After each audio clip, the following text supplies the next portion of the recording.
kamu jangan mati meninggalkan anak yang melarat.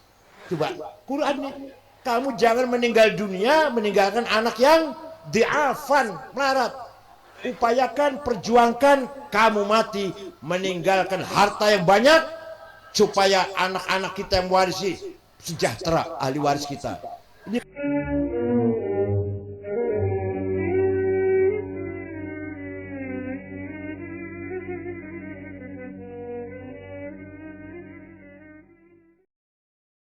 abna'i wa banati ayyuhal khudur, manusia itu makhluk yang paling mulia. Kita ini paling mulia sudah. Lebih mulia daripada jin, binatang, lebih mulia daripada malaikat. Betul. Kenapa?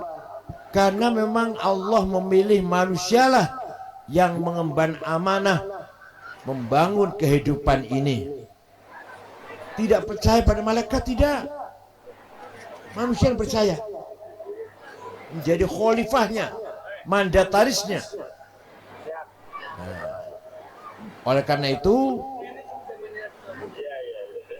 Allah memberikan kepada manusia ini perangkat yang sangat sempurna yang malaikat gak punya. Kita punya lebih sempurna perangkatnya. Pertama, manusia diberi kekuatan namanya al-quwwatun natiqah. Apa? The power of intelligence. Kecerdasan. Coba. Bisa berkembang ilmu pengetahuan segini pesatnya nih karena ada power kecerdasan. Jin tidak ada yang profesor. Binatang nggak ada yang cerdas, paling insting paling. Malaikat tidak ada kompetisi, nggak ada. Manusia diberi kelebihan otak yang cerdas, potensinya ya, potensinya. Jadi materinya otak sama, otak kita dengan Pak Habibie, dengan Imam Ghazali sama, bentuknya, bobotnya, panjang ukuran dimensinya sama. Yang beda powernya, itu yang beda. Tapi Allah sebenarnya memberikan kecerdasan kepada manusia merupakan anugerah yang sangat luar biasa. Oleh karena itu kewajiban orang tua, wali kota, dan kita semuanya, bagaimana kita mencerdaskan generasi yang akan datang ini agar kita tidak ketinggalan. Orang luar sudah sangat maju, kita masih ketinggalan. Sekarang yang paling bisa kita banggakan Iran. Lepas dari masalah Syiah, kita banggakan. Mempunyai kekuatan intelektual yang sangat maksimal, bisa nuklir, bisa rudal sangat cepat. Ya Allah, ini nggak gampang nih. Amerika dengan Israel mau mengalahkan Iran gak gampang, dan saya yakin gak akan kalah. Gak akan kalah, nggak. Pasti Amerika akan kerugian besar, mengalami kerugian besar. Waktu Saddam Hussein, Saddam kalah karena rudalnya belum pakai IAI, belum ada IAI waktu itu. Nah, sekarang ya Allah, kalau ngirim rudal Iran itu tepat mana sasarannya, apa yang dituju lah, yang dituju apa itu tepat. Pakai ya itu. Walhasil kita orang Islam harus unggul dalam teknologi sebenarnya. Bahkan saya kan S2-nya perbandingan agama. Saya baca Taurat, baca The Old Testament, The New Testament, saya baca Bible. Tidak ada kitab suci selain Al-Quran yang menghargai ilmu pengetahuan, menghargai akal. Hanya Quran. Pertama coba, waliya'lamal ladzina utul ilma annahul haqqu mir rabbik. Hanya orang berilmu yang bisa benar. Jadi kalau kita mau benar dalam apa saja, Bidang apa saja? Harus berdasarkan ilmu pengetahuan. Satu lagi ayat, yarfa'illahu alladhina amanu walladhina utul ilma darajat. Orang beriman dan orang berilmu itulah yang derajatnya tinggi ya, di mata Allah. Beriman sebagai basic teologi dan berilmu ya. Ada lagi, wala taqfu ma laisa laka bihi ilm. Ini yang gini nggak ada di kitab suci lain. Kalau kamu nggak ngerti, nggak usah ikut ngomong. Ya Allah, ini ayat menuntut agar kita profesional ini. Kalau kamu nggak ngerti, nggak usah komentar, nggak usah ngomong. Kiai nggak usah ngomong tentang teknologi. Saya misalkan, begitu mulai insinyur jangan ngomong agama, nanti salah semua nanti. Nanti maulid Nabi bid'ah, ziarah kubur sesat. Loh, gobloknya. Karena enggak seperti saya ngomong mesin. Saya ikut bicara mesin gitu. Atau bicara ekonomi perbankan, ya salah semua. Oleh karena itu Quran sejak 15 abad yang lalu telah menegaskan kalau kamu nggak ngerti jangan ngomong, wala taqfu ma laisa laka bihi ilm. Ya Allah. Betapa ayat ini sangat menghargai posisi ilmu pengetahuan yang luar biasa ini. Makanya ketika puncaknya peradaban agama Islam di Baghdad, ilmu pengetahuan peradaban dunia lahir di Baghdad. Dimulai oleh Harun Rashid, diganti oleh putranya Ma'mun, diganti oleh adiknya Ma'mun Mu'tasim, diganti oleh adiknya Mu'tasim Wathiq, diganti adiknya Mutawakkil. 5 khalifah inilah puncaknya peradaban Islam. Di situ lahir ilmu pengetahuan. Orang yang pertama kali menulis tafsir yang sempurna, Ja'far ibnu Jarir at-Tabari. Orang Tabaristan, bukan orang Yaman, bukan. Orang Tabaristan. Betul. Orang yang pertama kali menggagas ilmu tajwid, Abu Ubaid Qasim bin Salam, tahun 224, yang menggagas ilmu nahwu, bukan orang Arab. Ya, seperti kita mencetuskan grammarnya bahasa Cina gitu, seperti itu. Yang menggagas ilmu nahwu, grammar, bukan orang Arab, orang Persia. Amr bin Kumbur atau terkenal dengan Imam Sibaweh. Yang pertama kali menggagas menseleksi hadis, mana sahih, mana hasan, mana dhaif, Imam Syihabuddin Romahurmuzi. Orang Romahurmuz, orang Arab bukan. Beliau atas perintah Khalifah Umar bin Abdul Aziz tahun 99 Hijriah, bisa nggak Syekh bikin metode menseleksi hadis ini? Sudah amburadul, ada sahih, ada yang bohong, siap, bisa. 1 minggu ilmunya jadi. Namanya mustalahil hadis. Hadis bisa benar kalau memenuhi 4 syarat. 1, antara murid dan guru ketemu langsung. Jadi saya mengatakan Gus Dur berkata, benar itu, kalau saya ketemu. Jadi kalau saya mengatakan Kiai Hashim berkata, bohong. Enggak, karena saya nggak ketemu. Kecuali saya mengatakan kata Gus Dur, kata Kiai Wahid, kata Kiai Hashim, baru benar tuh. Coba segitunya. Syaratnya nomor 1, murid ketemu guru. Nomor 2, gurunya tidak pernah lupa, dobit. Nomor 3, gurunya thiqah, tidak pernah nyolong sendal di masjid. Nomor 4, kedua-duanya berperilaku baik, baru sahih. Kurang 1 syarat, hasan.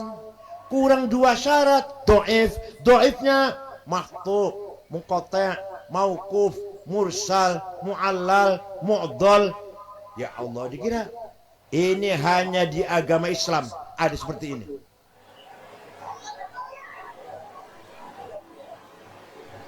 Bukan menghina, ini ilmiah, bukan menghina, ilmiah. Penulis Bible ada 4, Matius, Markus, Lukas Yohanes. Lukas ini baru lahir tahun 66. Isa Al-Masih sudah naik ke laut tahun 28. Kok bisa nulis kitab suci? Kitab suci itu. Bukan karangan biasa, bukan karangan, bukan. Nulis kitab suci, ketemu saja enggak dengan Isa Al-Masih. Kalau Matius, Markus, Yohanes, Filipus, Petrus, nah itu ketemu itu. Hawariyin itu, Hawariyin. Kalau yang namanya Lukas baru lahir tahun 66. Kok bisa menjadi penulis salah satu kitab suci? Di kita nggak bisa, di Islam nggak bisa itu. Paham tidak? Makanya luar biasa agama Islam ini. Ayo tanya pada orang luar, ada nggak metode menseleksi berita ini? Nggak ada, hanya di Islam. Belum lagi caranya baca Quran. Tanya pada gereja sana. Romo, pendeta, mohon maaf mau tanya. Kalau di sini kalau baca Bible ada tajwidnya enggak ya? Ada ikhfa, idgham, iklab, izhar, qalqalah, mad lazim, mad tabi'i. Enggak ada. Belum qiraatnya, qiraat sam'ahnya. Jadi kita ini luar biasa, Pak. Punya khazanah keilmuan yang luar biasa. Tidak ada metode membaca kitab suci kecuali Islam, ilmu tajwid. Enggak ada itu. Apa orang baca kitab Rigveda, Mahavad Gita, Ramayana, Tripitaka, Hindu Buddha, atau Bible, nggak ada tajwidnya. Kita pakai tajwid salah, dosa. Anak kecil ngaji Quran diajar dengan tajwid. Ya Allah, luar biasa kita ini. Yang di luar nggak ada. Walhasil dengan adanya Quran menghormati ilmu pengetahuan, maka Islam pernah memegang peradaban. Qiblat al-thaqafah wal ilm wal hadarah Baghdad. Mengumpulkan hadis, menghafalkan hadis coba. Orang 10 yang hafal hadis itu. Bukhari, Muslim, Abu Dawud, Tirmidzi, Nasa'i, Ibnu Majah, Darimi, Daraqutni, Baihaqi, Ibnu Khuzaimah, Al-Hakim. Ya Allah, orang hafal hadis. Imam Bukhari hafal 600.000. Ada 50.000, ada 100.000. Ini yang besar-besar. Yang lain banyak lagi. Imam-imam yang lain masih banyak. Ini yang besarnya ini. Dan perlu diketahui, 10 orang ini tidak satupun orang Arab. Bukhari Uzbekistan, Muslim Nisabur, Turmudi, kota Turmud masuk Rusia sekarang, dan seterusnya. Jadi waktu itu orang Arab pegang jabatan, kelas elit kan, Arab kan. Nah, orang Persia yang bukan turunan Arab menguasai bahasa Arab, namanya ganti nama Arab tadi nama Persia, menjadi pegang ilmu pengetahuan karena mereka dianggap second citizen, warga negara kelas 2 kan, bukan Arab, bukan. Itu makanya ilmu dipegang oleh Persia semua. Ulama Arab itu ya, Imam Malik Madinah, Imam Syafi'i Mesir, Syadzili, Syabul Qadir Jalani, Asy'ari itu Arab itu. Imam Hasan Basri bukan Arab. Rabi Adawiyah bukan, Ibrahim bin Adam bukan. Imam Ar-Razi, Zamakhsyari, siapa lagi? Baqillani, Haramain, Ghazali, orang Nisabur, Khurasan. Paham tidak? Jadi dengan adanya ayat tadi, maka dulu orang Islam memegang peradaban, puncaknya peradaban ketika 500 tahun dinasti Bani Abbasiyah. Itu yang ilmu Islam. Belum yang di luar ilmu agama. Yang pertama kali menggagas matematik Jabir bin Hayyan Al-Azdi, wafat tahun 161. Al-Jabar. Yang pertama kali menggagas algoritma. Ini siapa? Idenya siapa dulu? Yusuf Al-Khwarizmi. Diakui itu, kalau barat juga diakui. Beliau menggagas angka 0. Dulu nggak ada angka 0. 10 itu X. Nah, kalau 100, X-nya 10, X 100. Kalau 1000, X-nya 100, X. Kalau 1.000.000, gimana nulis X-nya? X. Abu Yusuf ganti 0. Itu beliau yang ngarang nol itu. 10 10, 100 100, 1000 103, 1.000.000 6. Lebih gampang daripada X dijejer. Itu Yusuf Al-Khwarizmi. Yang ilmu ukur, arsitek lah, Al-Bairuni. Saya kalau cerita ulama dulu enak rasanya, seneng itu loh. Kalau misalnya ulama sekarang sepet rasanya, Masya Allah. Proposal yuk. Kelas-kelas gitu ulama sekarang, proposal. Dokter Abu Bakar Ar-Razi, orang pertama kali menyelidiki penyakit cacar, Al-Khisbah. Bukunya namanya Al-Hawi Fit-Tib. Buku tulisan tangan beliau sekarang ada di Sorbonne, Prancis. Universitas Sorbonne. Bukan di Mekah, bukan di Madinah. Bukunya ini. Namanya Al-Hawi, bahasa Arab, namanya Al-Hawi. Yang pertama kali membuat map peta bumi, gambar bumi peta, belum ada alat waktu itu belum. Al-Idrisi. Yang pertama kali menyelidiki ruang angkasa, Abdurrahman bin Hawqal. Yang pertama kali menyelidiki peredaran darah dalam tubuh manusia, Abdurrahman bin Nafis. Yang pertama kali bikin kacamata, Hasan bin Haytham. Yang pertama kali bikin alat navigasi untuk mencari mana arah barat, timur, utara, selatan di tengah-tengah laut atau tengah-tengah padang pasir. Sekarang navigasi namanya pesawat dulu, pesawat navigasi namanya. Dulu namanya apa? Pandomnya. Itu Ahmad bin Majid. Bahkan yang pertama kali membuat alat musik organ. Jangan dikira Amerika belum lahir. Barat masih bodoh. Yang pertama kali bikin alat musik organ, Abu Nasr Al-Farabi. Saya punya bukunya, saya punya di rumah bukunya, tebal. Al-Musiqal Kubra, The Big of Music. Ya Allah. Belum Ibnu Sina, ya filosof, ya dokter. Belum Al-Amiri, Ishaq bin Hunain. Bukan orang Islam nih, Ishaq bin Hunain bukan orang Islam, tapi menulis sejarah Islam. Thabit bin Qorah, juga bukan orang Islam, orang Majusi. Dipelihara oleh Ma'mun, Khalifah Ma'mun agar menerjemahkan buku-buku yang dari luar negeri, baik bahasa Yunani maupun bahasa Persia. Walhasil, ulama Islam dulu megang peranan puncaknya kemajuan peradaban. Bukan hanya ilmu agama, di samping lahir ilmu agama, tajwid, nahwu, sorof, balaghah, dan seterusnya, tafsir, hadis, juga lahir ilmu-ilmu yang bersifat duniawi, profan, yang bersifat eksak. Itu dipegang juga oleh para ulama Islam. Karena didorong dengan ayat tadi, ilmu pengetahuan bisa mengangkat derajat iman dan ilmu. Nah, panjang kalau cerita ini panjang nih, kita segitu aja ya. Yang kedua, dalam diri manusia ada namanya, tadi apa namanya? Lupa deh. Apa tadi namanya? Al-Quwwatun Natiqah, kecerdasan. Yang kedua sekarang, Al-Quwwatul Mutakhayyilah. Apa? The power of idea. Manusia punya ide. Ada di soul, di nafsu. Saya harus jadi wali kota. Harus jadi presiden. Harus jadi DPR, komandan, ketua, kepala, imam, gak mau makmum saya. Adanya dari nafsu, datangnya dari nafsu ghadabiyah. Apa? Saya harus menang. Tapi kalau niatnya baik, caranya baik, tujuannya baik, maka bukan nafsu ghadabiyah namanya Pak Wali. Namanya himmah. Apa? Strong will. Saya harus jadi wali kota Depok.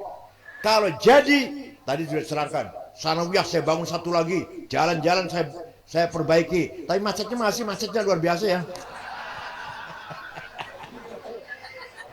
Pengangguran akan saya pikirkan.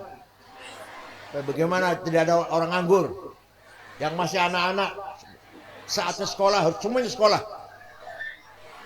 Beasiswa. Walhasil itu program yang baik lah. Namanya himmah, apa namanya? Memang datang dari nafsu ghadabiyah mah, datangnya sama. Tapi menjadi himmah kalau baik. Niatnya apa niatnya? Tujuannya apa? Ibtigha mardha. Wa may yaf'al dzalika ibtigha mardatillahi fasawfa nu'tihi ajran 'azima. Apa yang dilakukan oleh wali kota ini kalau memang niatnya Allah akan mendapatkan pahala yang luar biasa.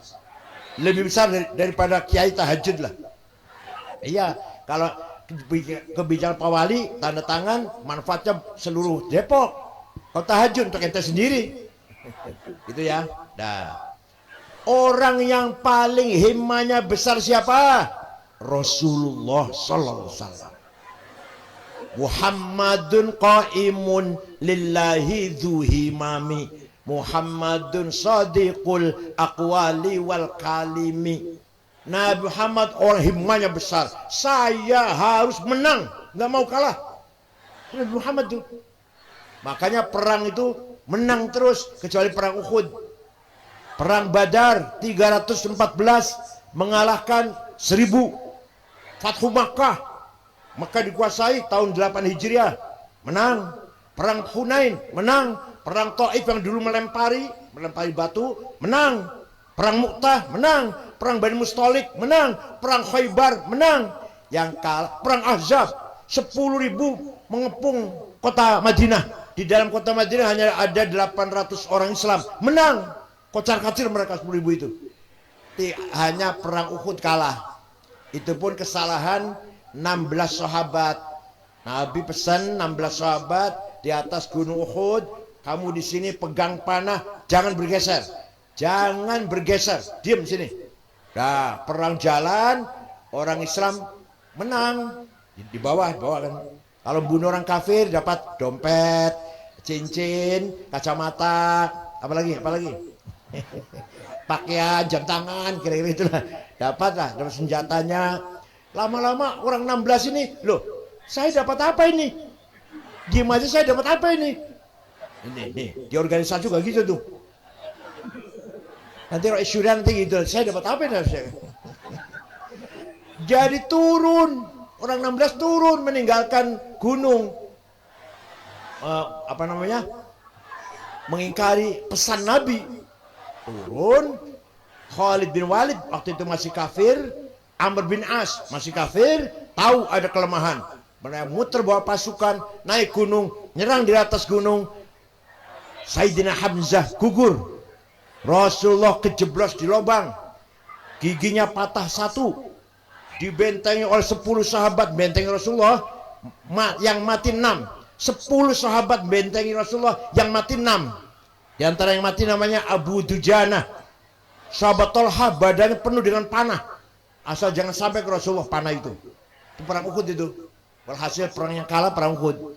Karena gara-gara sahabat yang disuruh jaga di atas gunung tidak mentaati perintah Rasulullah SAW. Walhasil Rasulullah selalu menang, tidak mau kalah. Pernah dinasihatin oleh pamannya Abu Thalib, Muhammad, berhenti dulu dakwahnya. Kamu tuh akan dibunuh. Kamu tuh akan dibunuh oleh Abu Jahal. Berhenti dulu Muhammad. Apa jawabnya? Coba kalau sama dia. Kalau kita gimana? Kalau kita gimana? Berhenti dulu aktif di NU-nya atau ngajar madrasah mau dibunuh sama nih. Gimana kira-kira? Kalau Rasulullah jawab, "Law wada'u syamsa fi yamini wal qamara fi yasari ala an atruka hadzal amr ma taraktu hatta ahlika duna."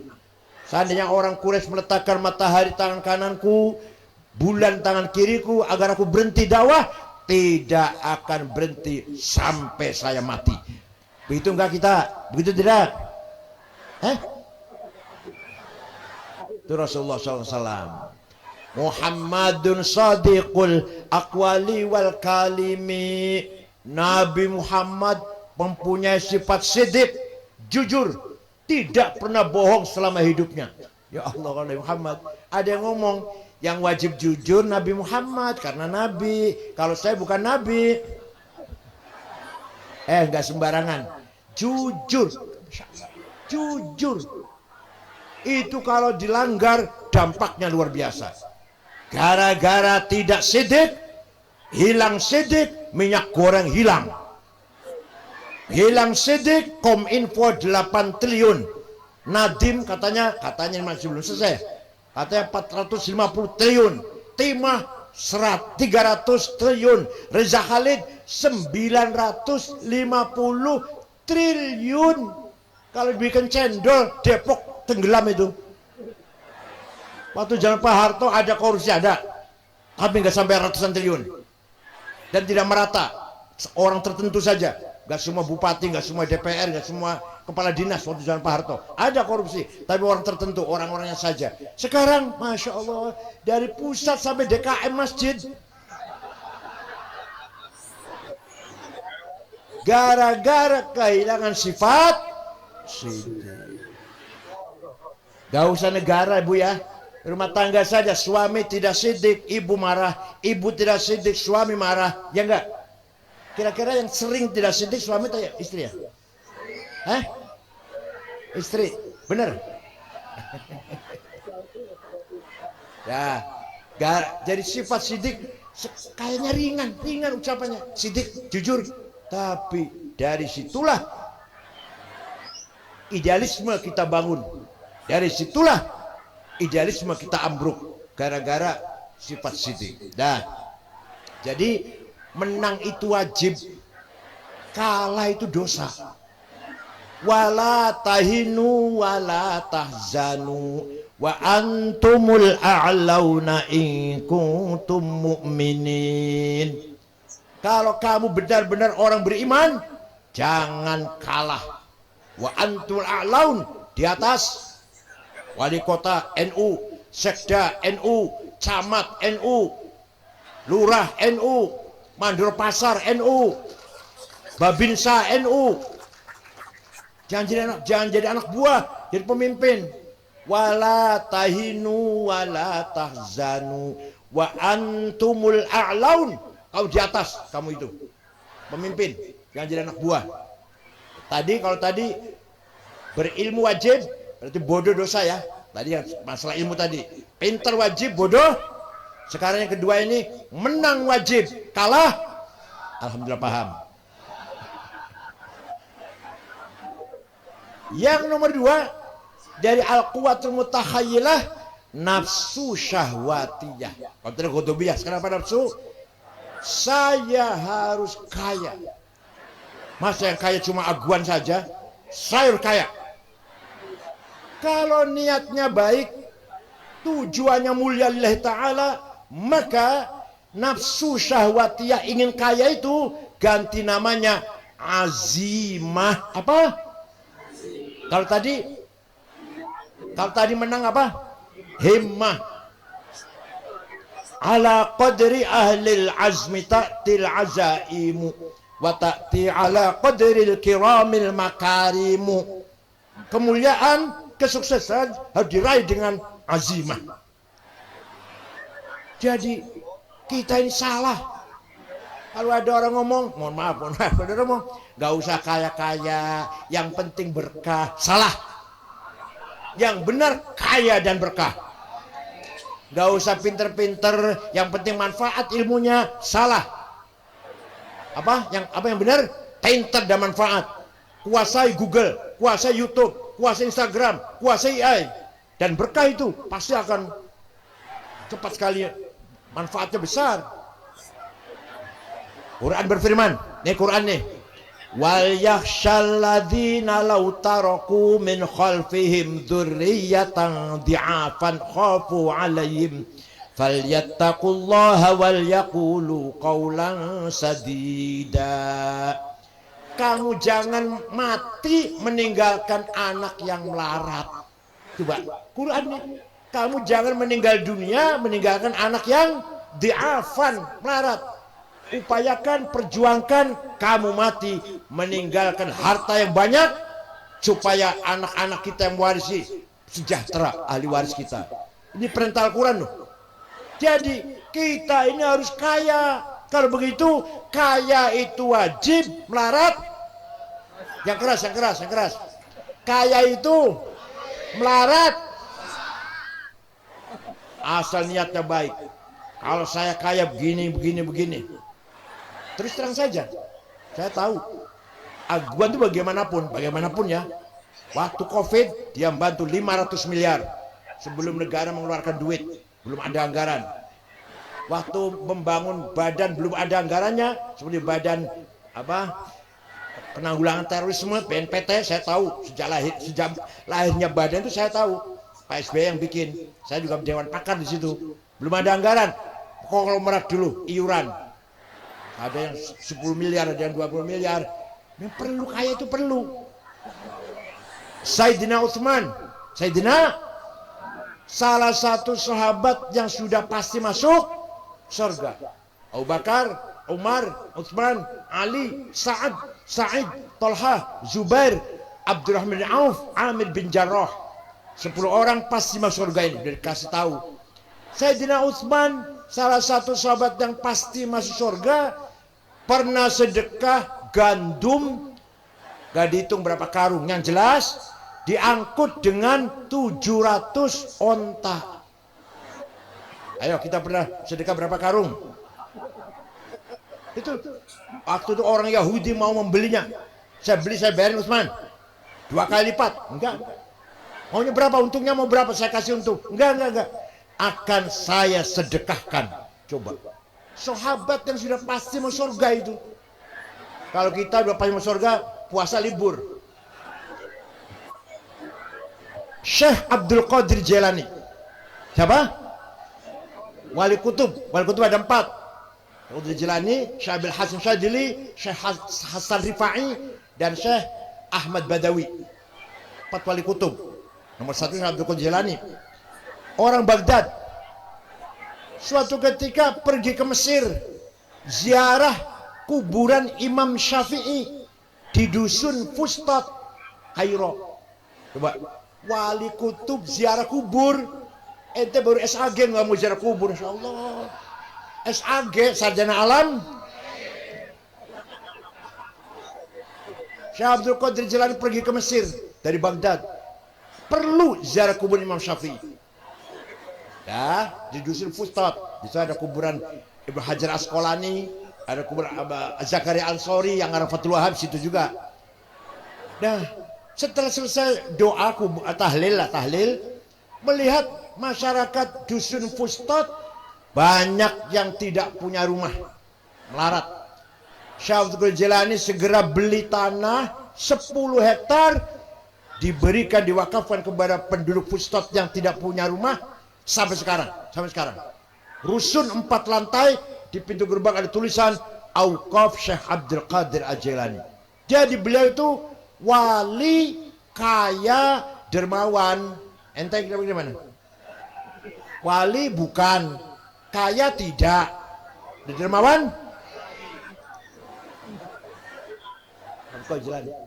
Sayyid Muhammad bin Alwi Al-Maliki di Mekah, wafat tahun 2006. Di sana dulu putra-putra Mbah Mun mondok situ semua. Santrinya 700 waktu saya di sana. Semuanya gratis. Makan, minum, pakaian, kebutuhan, sakit diobatin, pulang kasih tiket. Ini Habib ini. Habib malah ngasih, yang Habib ini. Saya pernah nganter Gus Dur. Gus Dur kasih hadiah, uang. Saya nggak tanya berapa lah, yang jelas amplopnya tebal lah. Pakaian gamis, syal yang Kashmir itu, minyak wangi. Saya juga dikasih amplop 1.000 rial isinya. Yang nganter ini, coba. Itu Sayyid Muhammad bin Alwi Al-Maliki. Kaya. Punya toko kitab, punya hotel di Mesir, Hotel Husain di Mesir, itu punya beliau. Jadi kiai harus kaya. Ya Allah. Jangan sendal lili, kopiannya hitam campur coklat,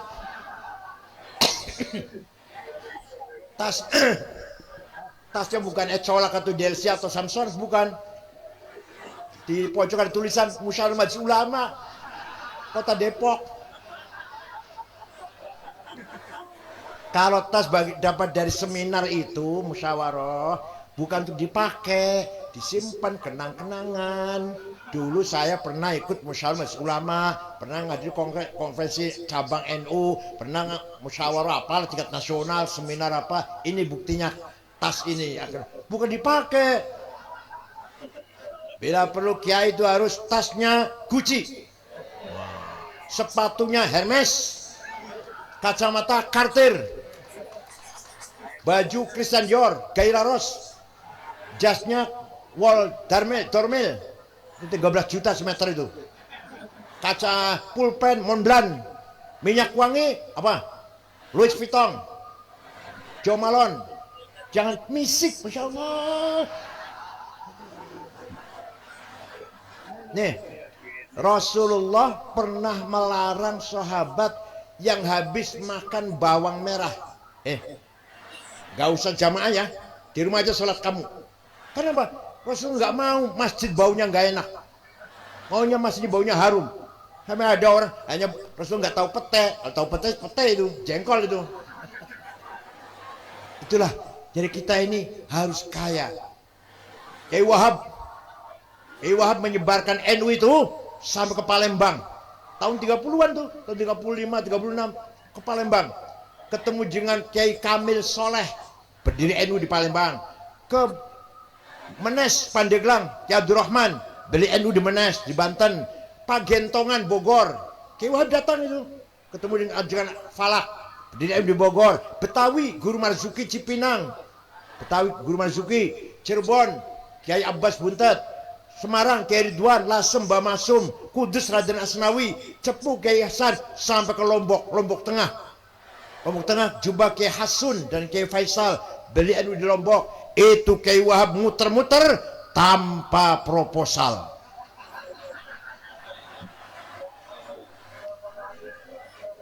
Waktu karena kaya, dibantu kaya waktu itu ya, punya motor BSA yang besar tuh ya. Waktu Kiai Wahab, Kiai kaya lah. Di kita waktu Rasulullah Mi'raj, di kitab Mi'raj ada. Waktu Rasulullah Mi'raj melihat ada orang bangkit dari kuburan Ba'ats, tinggi besar, gagah. Setelah dilihat dari dekat, mukanya bolong. Mukanya nggak ada dagingnya, bolong. Beliau kaget. Man huwa ya Jibril, siapa Jibril? Tinggi besar, mukanya bolong, nggak ada dagingnya. Oh, diku umat ente yang rajin bikin proposal.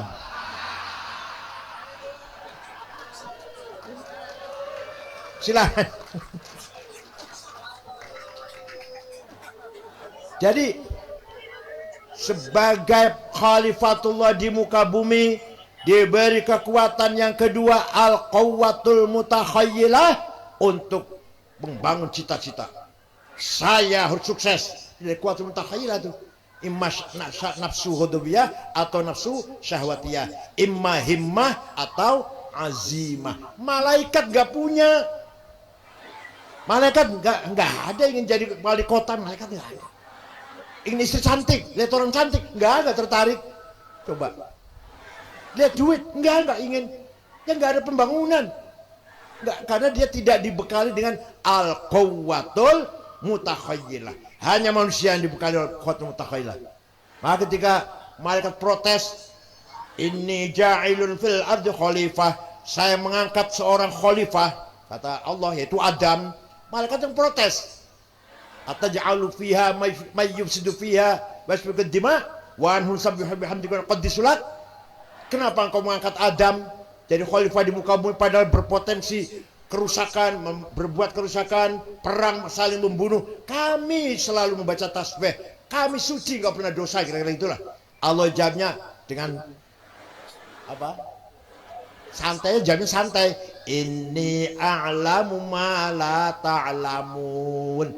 Malaikat, saya tahu tentang apa yang kamu nggak tahu. Saya tahu, kamu nggak tahu. Ya ini. Manusia itu diberi hawa nafsu, sehingga keluar ide-idenya, ide mimpinya, rencananya. Namanya al-quwwatul mutakhayyilah. Ayo, NU Depok harus punya ide yang besar. Ide dulu lah. Punya kantor 9 lantai, gitu loh. Harus gitu, punya ide dulu. Walhasil al-quwwatul mutakhayyilah merupakan kesempurnaan manusia. Terakhir, Allah memberikan kepada manusia apa? An-nafkhah ar-rabbaniyah. Apa? divine gas, tiupan dari Allah. Aidza sawaituhu wa nafakhtu fihi min ruhi faqa'u lahu sajidin. Setelah saya bentuk Adam dari tanah liat, sudah jadi bentuk, saya tiup rohku. Jadi kita ini semua ini, walaupun kayak gini nih, kayak ini kita membawa tiupan ilahi nih. Walaupun kita kayak gini, ada yang cantik, ada yang enggak lah. Ada yang putih, ada yang hitam, semua sama. Membawa nafkhah rabbaniyah, tiupan dari Allah. Nah, apa yang ada pada kita ini tiupan dari Allah itu? Menjadi apa? Barangnya itu apa? Sebenarnya gak bisa diketahui, tapi secara gampang qalbu, hati. Secara gampangnya. Hati itu di situ tempatnya tiupan Allah. Ruh, bukan napas. Bukan ruh itu napas, bukan, beda lagi. Ini ruh, spirit, hakikat wujudnya kita, yaitu hati. Hati isinya mau berapa? Mau berapa? Pertama, bagian dari hati yang paling dekat adalah basirah. Apa? Semua manusia punya basirah. Balil insanu ala nafsihi basirah. Setiap manusia punya basirah. Apa basirah itu? Mata batin, the eye of heart. Mata batin. Kalau mata ini basor, untuk melihat orang ini cantik, ini gak cantik, ini mata ini. Tapi kalau ini basirah, ini benar, ini salah, ini baik, ini buruk, ini hak, ini batil, ini adil, ini zalim. Apa yang tahu itu? Yang tahu apa? Basirah. Fa'alhamaha fujuraha wa taqwaha wa hadainahun najdain, najdul haq, najdul batil, qad tabayyana ar-rusydu minal ghaib. Hati bisa tahu ini rusyd, ini ghaib, dan seterusnya. Setiap manusia punya basirah. Amanah itu baik, bohong itu manipulasi, markup anggaran itu jahat. Semua tahu, semua tahu. Kalau pernah tukang sapu nggak sekolah tahu. Jujur itu baik, korupsi itu jahat. Ada yang nggak tahu? Ada yang nggak tahu? Semua tahu. Tukang sapu pun tahu, anak kecil tahu, orang pedalaman, orang Dayak, orang Papua pun tahu itu. Bohong, salah, jujur, baik. Dari mana tahunya? Dari basirah. Dari apa? Kalau sudah basirahnya berfungsi, mengetahui ini baik, ini buruk, akan estafet pada yang kedua. Domir, apa? Conscience, moral, conscience, domir. Apa tugasnya domir ini? Tugasnya mengeluarkan salah satu, kalau tidak perintah melarang. Saya tahu, jujur itu baik, korupsi salah, maka domir akan berkata, jujurlah kamu, do it, if'al. Korupsi itu jahat, la taf'al, jangan berbuat, don't do that. Ini yang suara itu namanya domir, namanya moral. Sebenarnya semua orang kita ini ada gitu tuh, semua ada itu. Kita mau mencuri, kita mau bohong, kita mau selingkuh, kita mau tidak jujur, ada. Jangan gitu ya. Ya, ada nggak? Nah, jangan sih, jelek ini, ini jelek ini. Akur itu baik, bertengkar itu jahat. Apalagi kalau bertengkar pucuk pimpinan, apalagi yang bertengkar pucuk pimpinannya. Ya Allah, mereka baru tahu, beliau tahu. Tuh, bertengkar itu jelek, pecah itu jelek. Yang bagus apa? Bersatu. Tahu nggak? Ada nggak yang tidak tahu? Ada nggak itu? Bersatu itu baik, bertengkar itu jelek. Ada nggak tahu? Akur itu bagus, konflik itu jelek. Ada yang tidak tahu? Itu dari hati, dari konsen, dari moral. Jadi kalau tadi basirah tahu, jujur itu baik, akur itu baik, maka domir akan berkata, if'al, lakukan itu, do it. Sudah tahu, basirah tahu, korupsi, bohong, manipulasi, menyimpang, anggaran, dan seterusnya, itu jelek, jahat, maka domir akan berkata, la taf'al, don't do that, jangan kamu lakukan. Nah, tapi moral ini ada 3 grade. Ada domir istimai, moral lingkungan. Kalau di Depok, di depan keluarganya, depan santrinya, khusyuk, koyo-yoyo lah, kayak seperti betulan itu loh. Sholat Jumat berangkat jam 10, kalau di Depok, di depan santrinya. Tapi kalau ke luar negeri, wallahu a'lam. Ini orang masih baik, masih punya moral, hanya sayang moral lingkungan. Yang nggak punya moral apa? Di depan mertuanya kurang ajar, itu namanya nggak punya moral. Di depan anak istrinya kurang ajar, nggak punya moral. Yang kedua apa? Moral legal formal, moral konuni. Ada SK kerja, nggak ada SK enggak. Ada SK, ada honor, ada jelas ada honornya, salary, kerja saya. Enggak. Waduh, ini orang ketat gitu loh, disiplin. Ya, namanya domir konuni. Kalau belum ada SK, walaupun melihat apa saja nggak akan saya kerjakan, bukan bidang saya. Ada orang ketabrak mobil, kecelakaan, bukan tugas saya. Masjid listriknya mati misalkan, bukan tugas saya. Padahal saya bisa, kalau perbedaannya saya bisa, tapi bukan tugas saya. Waduh, kalau saya tugasin, beres ini. Ini orang terlalu apa? Formal, moralnya itu. Tapi masih baik. Daripada SK diterima, amplop dikantongin, kerja tidak. Kira-kira ada nggak yang gini? Ada nggak kira ini? Jadi kalau ada SK, rajin kerja sesuai dengan keputusan. Ada honor, siap. Gak ada honor, enggak. Ya Allah. Yang paling utama adalah domir dini. Domir apa? Lillahi ta'ala. Ada orang butuh bantuan, kita bantu. Padahal saya bukan perangkat apa sosial, bukan pengurus DMI atau apa palang merah, bukan. Tapi saya tolong. Ada masjid listriknya putus, saya bisa perbaiki, saya perbaiki. Masjid kotor, saya bersihkan. Lillahi ta'ala. Apa hal-hal yang lain lah. Contohnya terserah, contoh Bapak sendiri menyontohkan. Walhasil kita berbuat didorong oleh moral lillahi ta'ala. Istafti qalbak albirru matma'anna ilaihi qalbuk wal ismu mahaka fi nafsik. Kalau yang ente kerjakan hati ente tenang, kalau dilihat orang lain bangga, berarti benar. Kita lagi bagi-bagi sembako, lagi bagi-bagi makanan, masuk medsos, masuk TV, wah senang itu berarti benar itu.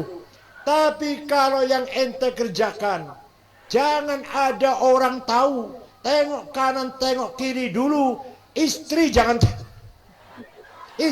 tahu, pasti itu dosa itu. Paham? Kalau yang ente kerjakan itu, istri jangan tahu, KPK jangan tahu, anak jangan tahu, tetangga jangan tahu, pasti itu dosa. Apalagi masuk medsos, apalagi masuk TV, apalagi jangan tahu. Berarti dosa itu kamu lakukan. Makanya kalau barang baik diceritakan seneng. Duh, kita bulan kemarin ketemu di Umroh ya, ketemu di Mekah ya. Itu hotel apa tuh? Saya hotel Zam-Zam. Oh, saya sih hotel Ilaf sebelahnya. Senang diceritakan, didengar orang juga senang. Tapi kalau kemarin malam kita ketemu diskotik ya, jangan keras-keras. Berarti yang dilakukan itu adalah wal ithmu, dosa. Maha kafi nafsi. Kalau sudah basiro berfungsi, moral berfungsi, dan kita lakukan apa kata basiroh dan apa kata konsien moral, maka yang ketiga adalah fuad. Apa? Fuad ini deperhat, nurani, intinya hati ya fuad. Sedangkan fuad ini maka zabal fuadu maro'a. Fuad tidak bisa bohong, bukan nggak mau bohong, diajak bohong nggak bisa. Itu fuad tuh. Siapa ngambil dompet saya ini? Wallahi bukan saya. Korupsi ya Bapak? Demi Allah saya tidak melakukan korupsi. Iya. Pernah gitu nggak? Pernah nggak gitu? Pernah nggak gitu? Nggak, bukan masalah korupsi saja. Masalah apa saja, bukan masalah korupsi saja. Seperti itu tadi itu. Siapa ngambil rokok saya di sini? Bukan saya, padahal dia. Saya. Itu artinya fuadnya benar, nggak pernah tidak jujur. Maka barang siapa mengikuti suara fuadnya pasti benar.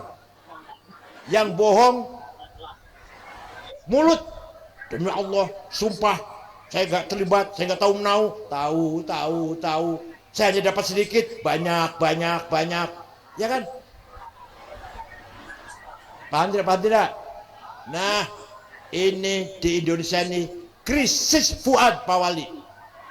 Maka polisi, hakim, jaksa, pejabat harus fuadnya difungsikan dengan baik. Lakukan kalau kata fuad itu benar, tinggalkan kalau kata fuad itu salah. Pasti selamat. Kalau fuad nggak bisa bohong. Nah biasanya kita melawan fuad, maka fuad akan menegur kita, kamu salah, kamu jahat. Fuad akan bersuara seperti itu kalau kita melakukan dosa atau pelanggaran. Tapi kalau tidak didengar, maka fuadnya sudah tidak bersuara, nuraninya nggak bersuara. Nanti bersuara kalau kita fi sakaratil maut, kalau kita sakit baru fuadnya, ya Allah, saya banyak dosa, ngaku saya banyak dosa, gitu ya. Tadi udah sakit. Nah, kalau sembuh alhamdulillah, kalau mati percuma pengakuan itu. Saya banyak salah, saya banyak dolim, saya banyak melakukan pelanggaran. Itu suara fuad tuh. Ya kalau sembuh masih ada umur. Kalau enggak, percuma pengakuan fuad ketika kita sakaratil maut. Kesimpulannya, manusia menjadi khalifah Allah di muka bumi diberi perangkat yang luar biasa. Satu, kecerdasan akal untuk membangun kebenaran dengan logika, dengan ilmu, dengan konsep-konsep logis. Yang kedua, kekuatan ide, cita-cita, kemauan, ide ada di nafsu. Yang ketiga, kekuatan tiupan Allah, yaitu kalbu. Nah, tiga kekuatan ini, yang dua kalau kita mati nggak dibawa. Kalau kita dikubur mati, di kuburan sudah tidak ada calon wali kota, nggak ada sudah. Profesor doktor nggak ada sudah. Walaupun ilmu nggak ada di kuburan itu. Ngaji ada nggak di kuburan? Ngaji ada nggak? Kuliah di kuburan, disertasi di kuburan ada nggak? Nggak ada. Apalagi jabatan, apalagi cari duit, mumpuk kekayaan, nggak ada sudah. Yang ada tinggal nafkah rabbaniyah, yang isinya iman, takwa, ridho, syukur, ikhlas, mahabbah, ma'rifat, dan seterusnya. Dia akan dibawa ke kuburan tuh. Profesor doktor ditinggal, ilmu teknologi ditinggal, kekayaan ditinggal, jabatan ditinggal. Di kuburan sudah tidak ada amal, gak ada sholat, gak ada puasa, gak ada zakat, gak ada haji, gak ada umroh, udah gak ada itu. Tinggal kita terima balasannya itu semuanya. Jadi kalau mati itu yang mati adalah fisik, tapi ruh kita kembali ke ruh universal. Kita dulu alam arwah universal, ruh jadi satu. Oh, apa? Alastu bi rabbikum qalu bala syahidna. Ketika Allah bertanya, bukankah aku Tuhanmu wahai roh? Semuanya roh kita jawab, iya, engkau adalah Tuhan kami. Kemudian turun ke dunia menjadi roh juz'i, parsial. Rohnya Said, rohnya Ahmad, rohnya. Nanti kalau mati, keinginan kita maunya bergabung dengan roh universal kembali. Tapi kalau tidak bagus, kalau tidak baik, akan tertolak. Kamu jangan sini-sini, gak bisa masuk ke sini. Ingin kembali ke Depok hidup lagi, gak mungkin. Ingin bergabung dengan roh alam ruh lagi dengan para nabi, dengan Nabi Muhammad, para ulama, para aulia, gak bisa, tertolak.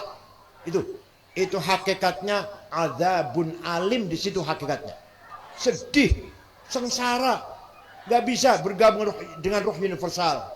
Mau hidup kembali ke Depok, gak mungkin, gak bisa. Ini yang sebenarnya siksa yang sangat berat, yang sangat pedih. Mudah-mudahan dalam acara iftar ini kita semua ala barakatillah. Allahumma a'inna ala dinina bid dunya. Ya Allah, tolonglah kami ketika perjuangan agama dengan kekuatan dunia. Wabid dunya wa 'alad dunya bit taqwa wa 'alat taqwa bit taufiq wa 'alat taufiq bi fadlik al mufdi ila ridhaka wa jannatik ma'an nadhri ila wajhikal karim ya arhamar rahim ya akramul akramin urzukna hayatan mutmainnatan mustaqirrah. Ya Allah, bila kami kehidupan yang tenang, damai, barokah. Urzukna rizqan wasi'an halalan mubarakan. Rezeki yang halal, yang banyak, yang berkah. Warzukna dzurriyyatan sholihah nafi'ah binas siddiqiyyin was salihin. Insyaallah kita semua diberi keturunan yang saleh, siddiqin, bahkan min zumrati auliya, min zumrati salihin, yang nafi'ah fid dunya wal akhirah. Rabbi yassir wa la tu'assir, Rabbi atmim lana bil khair wal yatalattaf wa la yush'iranna bikum ahada. Jadi kalau kita ingin berbuat sesuatu, baca ini ya, wal yatalattaf, insyaallah gampang, dipermudah oleh Allah. Wal yatalattaf wa la yush'iranna bikum ahada. Terima kasih, syukron wa dumtum fil khairi wal barakati wan najah wallahul muwaffiq ila aqwamit thariq. Wassalamu alaikum warahmatullahi wabarakatuh.